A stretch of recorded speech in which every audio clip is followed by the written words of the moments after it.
আসসালামু আলাইকুম। এখন আমরা প্যালেট নাইফের একটা ফুলের প্যাটার্ন দেখাবো। সানফ্লাওয়ার প্যালেট নাইফ দিয়ে সানফ্লাওয়ার তৈরি। প্রথমে আমরা কালার মিক্সড করে নিব। সানফ্লাওয়ারের যে কালারটা,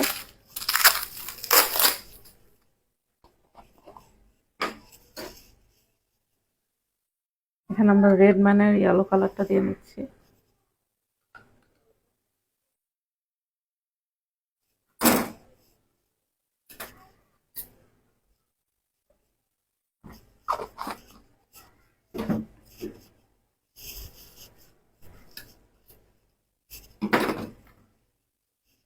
এর সাথে আমরা দিব রেড ম্যানের কিছুটা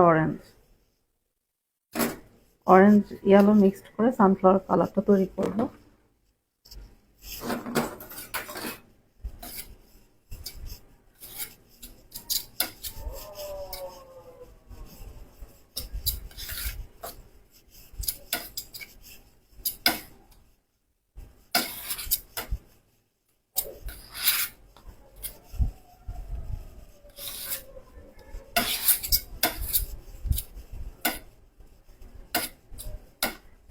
এখানে কিছুটা ব্রাউন কালারও মিক্সড করা যায়। কালার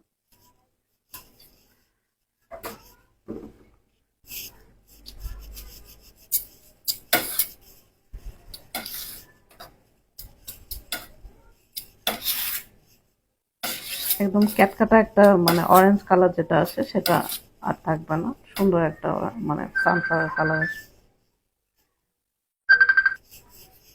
আমাদের কালারটা যেটা চাচ্ছি সেটা আসে নাই, যার কারণে আরেকটু ইয়েলো কালার দিব।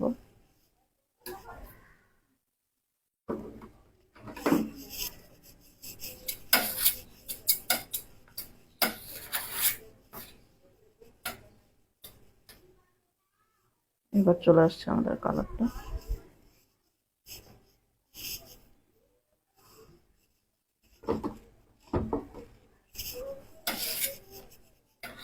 এবার আমাদের কালার মিক্সিংটা শেষ। এবার আমরা আপনাদের মানে পাতা তৈরি, যেটা প্যালেট নাইফের পাতা তৈরির যে সিস্টেমটা, সেটা একটাই পদ্ধতিতে জাস্ট পাপড়িগুলো তৈরি করতে হয়, একই পদ্ধতিতে। এখানে পদ্ধতি কোনো ভিন্ন না। আমি যদি বারবার ওইভাবে সময় নিয়ে বুঝাই, সেক্ষেত্রে দেখা যাবে যে আমার ক্রিমটা গলে যাবে, আমি আপনাদের ভালোভাবে দেখাতে পারবো না। আমি প্রথমে একটু বলে নিচ্ছি, তারপরে কাজগুলো একটু আপনারা দেখে নেবেন আমি কিভাবে করি, সেভাবেই আপনারা। এখানে আমি ক্রিমটা কালার মিক্সড করার পরে আমি স্মুদারের সাথে সুন্দরভাবে ক্রিমটাকে নিয়ে নিলাম। স্মুদারে একটু ক্রিমটাকে বেশি করে নিয়ে নিলাম। যেখানে এখানে যদি আমি একদম কম ক্রিম নিয়ে নেই, তাহলেও আমার পাপড়িটা তৈরি হবে না। আবার আমি যদি খুব বেশি একদম গাদা করে নিয়ে নিই, সেক্ষেত্রেও কিন্তু মানে অনেক বেশি পরিমাণে এখানে নিয়ে নিলাম, কিন্তু এটাও এভাবেও নেওয়া যাবে না। আবার একেবারে সমান করে যখন আমরা করব, স্মুদারটাকে সমান করে যখন এভাবে ব্লেন্ড করব, তখন কিন্তু একদম হালকা ক্রিম উঠে আসতেছে। এটাও করা যাবে না, এটাও করা যাবে না। আপনারা ভালোভাবে দেখে নেন। আমি হালকা একটু বাঁকা করে স্মুদারটাকে কিন্তু হালকা বাঁকা করে আমি মিক্সড করছি, এবং হালকা বাঁকা করে আমি দুই সাইড থেকেই এই যে এইভাবে নিচ্ছি। আমি স্মুদারটাকে হালকা বাঁকা করে আমি দুই সাইড থেকে একটু বেশি পরিমাণে ক্রিম নিলাম, খুব বেশিও না খুব কমও না, ঠিক এইরকম। এরপর আমরা রোজ স্টোরির পাইপ যে নাইফটা, এটাই কাজে লাগবে আমাদের সব মানে সব পাতা তৈরিতে এই একই নাইফ। এরপরে আমরা এখানে ক্রিম নিয়ে দুই সাইড থেকে স্মুথ করলাম, এভাবে স্মুথ করে নিলাম। মাঝখানে বেশি একটু পিরামিডের মতো দুই সাইড থেকে স্মুথ করে নিলাম। এরপর আমরা ছোট ছোট করে এখানে আমি ছোট ছোট করে পাতা তৈরি করব। ছোট ছোট করে ঠিক এইভাবে পাপড়ি তৈরি করে নিব, ঠিক এইভাবে। এখন এটাকে আস্তে করে এখানে রাখবো। খুবই হালকা ভাবে আমি এখানে আস্তে করে রাখবো। ঠিক একইভাবে এখানে আমি 3-4টা পাতা আপনাদের খুবই ভালোভাবে দেখাচ্ছি। এভাবে প্লেন করব দুই সাইড, তারপর এখান থেকে ছোট ছোট করে এভাবে এখানে প্রেস করব। অ্যাঙ্গেলটা তো আপনাদের জানাই আছে। এটাকে ফ্ল্যাট ভাবে রাখা যাবে না, এটাকে 70 to 80 ডিগ্রি অ্যাঙ্গেলে রাখতে হবে। সোজা কথা মানে এই নাইফটা আমার ডান হাতের রোজ স্টোরির 5 নাইফটা হালকা খারাপ অবস্থায় থাকবে এবং এইভাবে আস্তে করে টেনে টেনে আমার পাতার যে এই যে এখানে সুন্দর পাতার যে একটা দাগ পড়ে পাপড়ির ভিতরে সুন্দর সেই জিনিসটা তৈরি করতে হবে এই যে এভাবে। তারপর এটাকে আস্তে করে এখানে নিয়ে রাখতে হবে। এবার আমি মানে কত দ্রুত কাজটা করি সেটা আপনারা একটু দেখে নেবেন।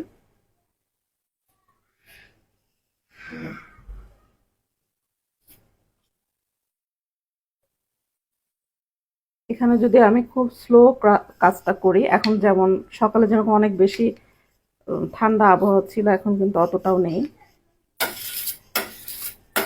এখন যদি আমি খুব স্লো কাজটা করি আমার ক্রিম গলে যাবে। আমি এসি রুমে কাজটা করছি না,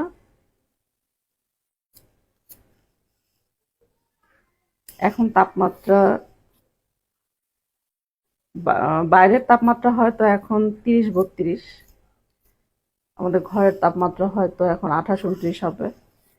এই তাপমাত্রা আমি কাজ করছি।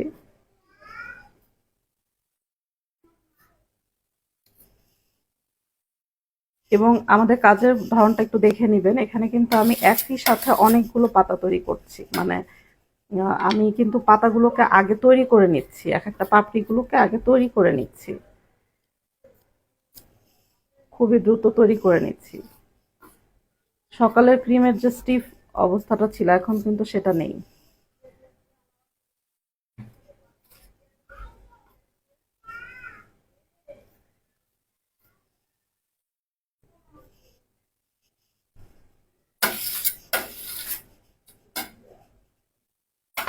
এর সাথে আমরা আরেকটু কালার মিক্স করে নিব, আমাদের ক্রিম কম হয়ে গেছে, সরি ক্রিম মিক্স করে নিব, ক্রিমটা কম হয়ে গেছে।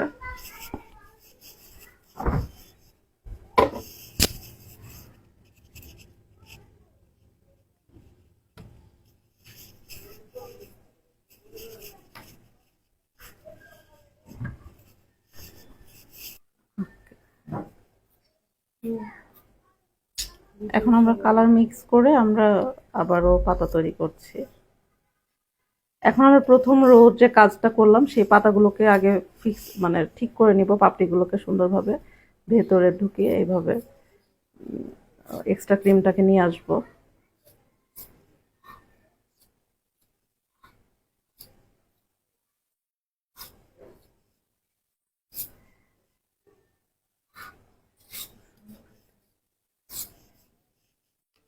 আপনাদেরকে এখানে একটু বলে রাখি, আমরা প্রথমে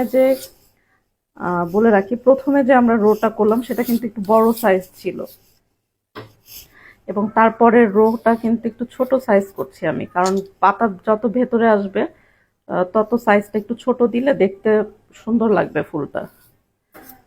ভেতরের রোর পাতা পাপড়ি এবং একদম সাইডের পাপড়িগুলো যদি একদম সমান হয় তাহলে কিন্তু ফুলটা দেখতে ভালো লাগে না।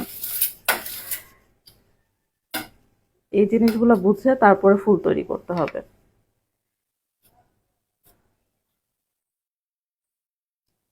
একই পদ্ধতিতে আমি যেটা দেখিয়ে দিয়েছি আপনাদের ক্লোজ করে, আমি এখন একটু দূর থেকেই করছি। আমি কাজটা কিভাবে করি সেটা আপনারা দেখে নিতে পারেন, যাতে সেই জন্য আমি একটু দূর থেকে করছি যে কতটা দ্রুত আমি কাজটা করি। এই কাজটা প্র্যাকটিস করতে আমার অবশ্যই সময় লেগেছে, আপনারাও এই কোর্সটা করার পরে আপনাদেরও সময় লাগবে, কিন্তু প্র্যাকটিস করলে পারবেন ইনশাল্লাহ। প্র্যাকটিস করলে, আর প্র্যাকটিস করার জন্য তো শীতকাল আসছেই। আর আমাদের এসিতে, যেমন আমার ওয়ার্কিং প্লেসটা এসিতে না, আমি যেখানে কাজ করি এই রুমে এসি নাই। আমার সমস্ত প্যালেট নাইফের কাজ যেগুলো আমি মানে আমার পেজে আপনারা দেখতে পারেন সবই এই এসির বাইরেই করা, হয়তো দুই একটা এসিতে করা যেদিন খুব গরম থাকে, কোনো আর্জেন্ট অর্ডার আমাকে করতেই হবে কাজটা প্যালেট নাইফের, সেক্ষেত্রে আমি ইয়েতে করি, এসি রুমে অ্যারেঞ্জ করে সেখানে করি, কিন্তু নর্মালি আমি এসিতে কাজ করি না। আচ্ছা, এখন আমরা এই পাতাগুলোকেও ফিক্সড করে নিচ্ছি।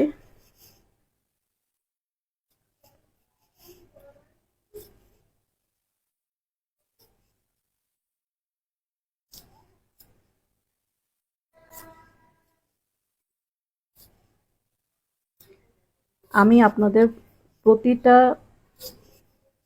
ফুলই এত ডিটেলস দেখাবো, আমার ইচ্ছা যেটা যে আপনাদের যত কোনো মনের ভেতরে দ্বন্দ্ব না থাকে যে আপু আমাদের সম্পূর্ণটা দিল না, আপু যা জানে তার সম্পূর্ণটা দিল না, এরকম মনে যেন কোনো প্রশ্ন না থাকে। আমি যা জানি, আমি যেভাবে কাজ করি সেটাই আপনাদেরকে আমি দেখাবো।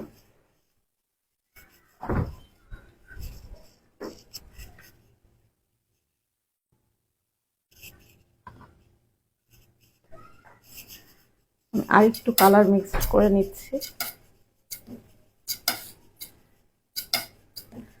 সানফ্লাওয়ার তৈরির ক্ষেত্রে আমরা বাইরের শেডটাকে একটু বেশি ডিপ করলাম, ভেতরের শেডটাকে একটু হালকা করলাম। এখন আমরা এই স্মুদারে একটু ক্রিম নিয়ে নিব, তারপর আমরা এখান থেকে নিব। এই পাতাগুলো কিন্তু আমরা একদম ছোট করব, এই পাপড়িগুলো একদম ছোট করব, যার কারণে আমি প্যালেট নাইফে এইখান থেকে যদি আমি কাজ শুরু করি, এখান থেকে নেওয়া শুরু করি, মানে প্যালেট নাইফটা যদি এই অংশটুকু পর্যন্ত আমি স্মুদারের উপরে নিয়ে ক্রিম নেওয়া শুরু করি, তাহলে কিন্তু বড় বড় পাপড়ি হবে। আমি একদমই এই যে এতটুকু অর্ধেকেরও কম থেকে নিব। আপনারা খুব ভালোভাবে দেখলেই বুঝতে পারছেন এখানে কিন্তু ছোট একটা ইয়ে তৈরি হয়ে গেল। আর আমি খুব বেশি নিব না তখন, আমি খুব বেশি ক্রিম নিব না তখন প্যালেট নাইফে, মানে 3 বার, বেশি হলে 4 বার, তাহলেই কিন্তু আমাদের সুন্দর একটা ছোট পাপড়ি তৈরি হয়ে যাচ্ছে। 3 বার নিলেই যথেষ্ট, 3 বার নিলেই সুন্দর ছোট পাপড়ি তৈরি হয়ে যাচ্ছে। আমরা স্মুদার আর একটু নিয়ে নিই।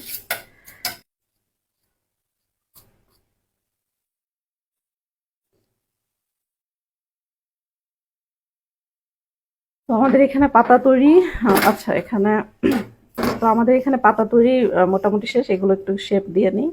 আসলে আমাদের এই যে এই পাতাগুলো একটু বড় হয়ে গেছে, হ্যাঁ, এটাকে আমি কিভাবে ছোট করব সেটা আমাকে একটু বুঝতে হবে। এখান থেকে আমি যখন দেখছি এখান থেকে কিন্তু আমি ক্লোজ করলে ভালো হবে না, তো আমি এখান থেকে এটাকে ক্লোজ করে এভাবে টেনে নিয়ে আসবো। এই পাতাটাকে আরো একটু ছোট করার জন্য এখান থেকে ক্লোজ করে এখান থেকে মানে এটা আমাকে বুঝতে হবে যে আমি কোথা থেকে কি করলে আমার জিনিসটা সুন্দর হবে। আপনারা কাজ করতে করতেই বুঝে যাবেন। তারপরে আমার অভিজ্ঞতা থেকে আমি আপনাদেরকে যতটুকু জানি দেখাচ্ছি। এখানে আমাদের মোটামুটি যতটুকু পাপড়ি লাগছে তৈরি হয়ে গেছে, এক্সট্রা হয়তো কিছু বাদ এরকম। এখন আমরা সানফ্লাওয়ার তৈরির জন্য প্রথমে একটা পয়েন্ট করে নিব এরকম গোল। আমরা বড় যে রাউন্ড স্টিলের ইয়েটা, এটা দিয়ে করে নিচ্ছি আপনাদের সুবিধার জন্য।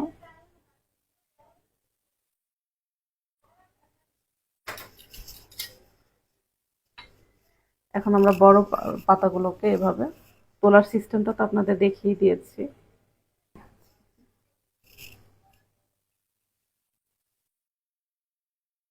আমরা একটু কাছাকাছি, এর আগে আমরা ডালিয়া ফুলের যে ইয়েটা তৈরি করেছি সেখানে আমরা একটু দূরে দূরে পাঁচটা দিয়েছি, কিন্তু সানফ্লাওয়ারে আমরা একটু কাছাকাছি দিব। সানফ্লাওয়ার তৈরির জন্য আমরা একদম কাছাকাছি দিব। সানফ্লাওয়ার পাপড়িগুলো আমরা দূরে দূরে দিব না। আমি খুব মানে ইয়ে করে দেখাচ্ছি আপনাদের, কারণ আমি এটা আরো বেশি দেরি করলে আমার ক্রিমগুলো গলে যাবে, আমি কাজটা করতে পারবো না।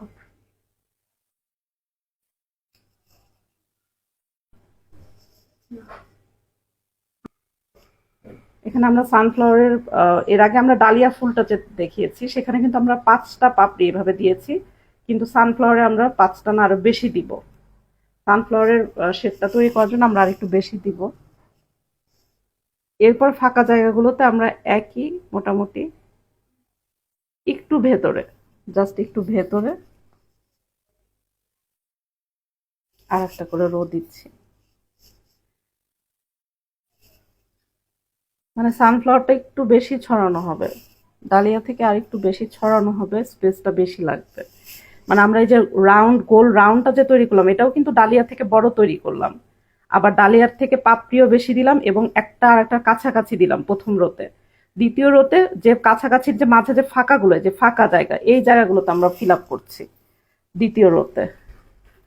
এবং আপনাদের যখন এই প্যালেট নাইফের ফুলগুলো এখান থেকে নিয়ে আপনারা এখানে বসাবেন, তখন কিন্তু একটু খেয়াল করতে হবে, আমরা যখন উঠাবো নাইফটাকে উঠাবো ফুলটা পাপড়িটা রাখার পর যখন নাইফটাকে উঠাবো, নাইফ দিয়ে একটু হালকা ধাক্কা দিয়ে পাতাগুলোকে যাতে একটু উঠা উঠা করে দিই। এই যে মাঝখানে ফাঁকা জায়গাটা এখানে আমি দিলাম এবং এটাকে কিন্তু আমি একটু ভেতরের দিকে আমি, এই পাপড়িটা বেশি ছোট লাগছে। আচ্ছা, এখন এই যে এখানে 2টা রো হয়ে গেল আমাদের দেওয়া, এবার থার্ড রো দিব। সেখানেও আমরা এই, এবং প্রত্যেকটা ফুল পাপড়ি তৈরির ক্ষেত্রে কিন্তু আমরা প্রথমে যে 2টা করলাম তার মাঝে একটা দিলাম, এই 2টার মাঝে একটা দিলাম, এই 2টার মাঝে একটা দিলাম। এবার যেটা করব সেটা এই 2টার মাঝে আবার আরেকটা দেওয়ার চেষ্টা করব।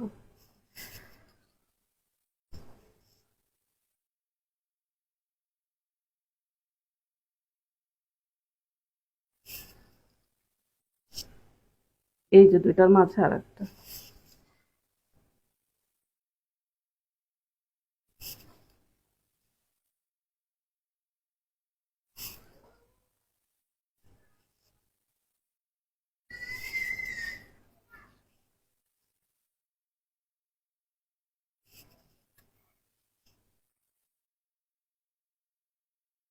এখন আমরা এখানে স্টপ করতে পারি, এটাকে এটাকে স্টপ করে এর ভেতরে ইয়ে করতে পারি, আবার 2-1টা দিতেও পারি এখানে।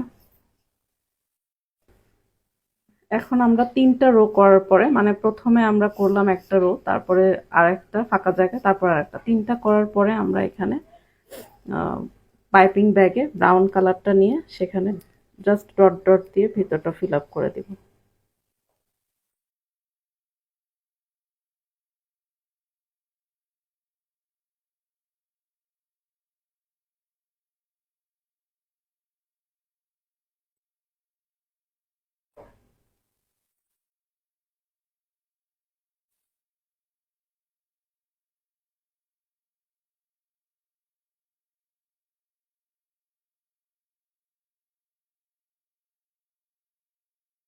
জাস্ট ডট ডট দিয়ে পুরাটা, সানফ্লাওয়ারটা ডালিয়াটা যেরকম রো আমরা 4টা, এর মাঝেও আর একটা রো দিয়েছিলাম ডালিয়াতে, ডালিয়াতে 4টা রো দিয়েছিলাম, কিন্তু সানফ্লাওয়ারটা কিন্তু একই প্রসেসে করা, মোটামুটি একই প্রসেস, শুধু পার্থক্য সানফ্লাওয়ারে যেটা, সেটা হচ্ছে পাতাগুলোর ডিস্টেন্স কম হবে, পাপড়িগুলোর ডিস্টেন্সটা কম হবে, পাপড়িগুলো বেশি হবে আর ছড়ানো হবে। আর এখানে রো যেরকম 1টা 2টা 3টা দিয়েছি, ডালিয়াতে কিন্তু ভেতরে আমরা আর একটা দিয়েছিলাম, আমরা 4টা রো দিয়েছিলাম ডালিয়াতে। এখানে আমাদের 1টা 2টা 3টা রো, ডালিয়াতে কিন্তু ভেতরে আর একটা রো দিয়ে আমরা পাতা দিয়ে মানে একটু ক্লোজ করতাম, এবং ভেতরের রেণুটাও আমরা ওই যে 227 দিয়ে যে আমরা ইয়ার চন্দ্রমল্লিকার নজল দিয়ে আমরা ভেতরের রেণুটা, মানে ভেতরের পাতা পাপড়িগুলো এমন ভাবে দিলাম যাতে ওটা ক্লোজ, তারপর আস্তে আস্তে ছড়াচ্ছে এভাবে ডালিয়া। আর এখানে সানফ্লাওয়ারটা কিন্তু সেটা না, সানফ্লাওয়ারটা টোটালি ছড়ানো থাকবে এবং মাঝখানে ব্রাউন কালারের এই জাস্ট ডট ডট দিয়ে এই রেণুগুলো দিলেই সুন্দর সানফ্লাওয়ার তৈরি। এবার আমরা সানফ্লাওয়ারের পাতা দিব।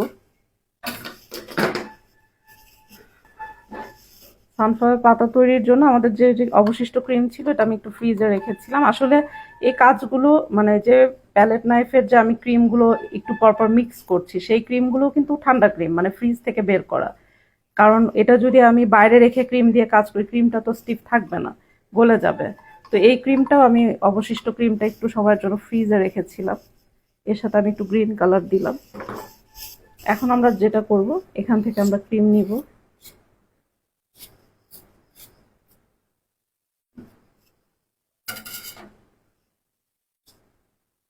দুই সাইড আমরা ক্লিন করে নিলাম, ক্রিমটাকে ক্লিন করে নিলাম। এখানে এই সানফ্লাওয়ারের পাতা তৈরির জন্য আমরা জাস্ট এখানেই একটা প্রেস করব এবং হালকা, বেশি দূরে নিব না।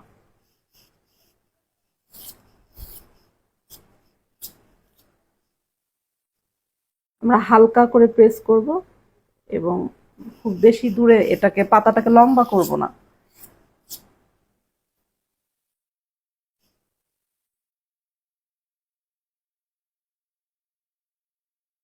আর পাতাটা আমরা প্রেস করার পর যখন উঠাবো তখন কিন্তু এই চোখা দিকটা দিয়ে, এই যে চোখা, এই যে নাইফের চোখা দিকটা দিয়ে আমরা জাস্ট পাতার একটা সুন্দর শেপ নিয়ে আসতে পারি।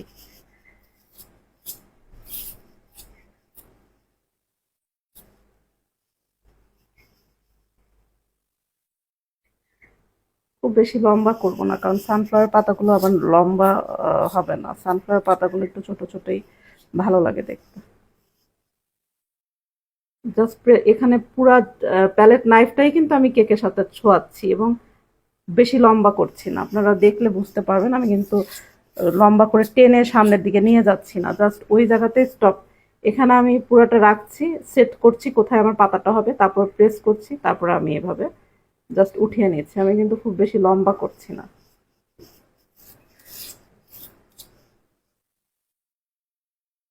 চারিদিকে আমি পাতা দিয়ে দিলাম।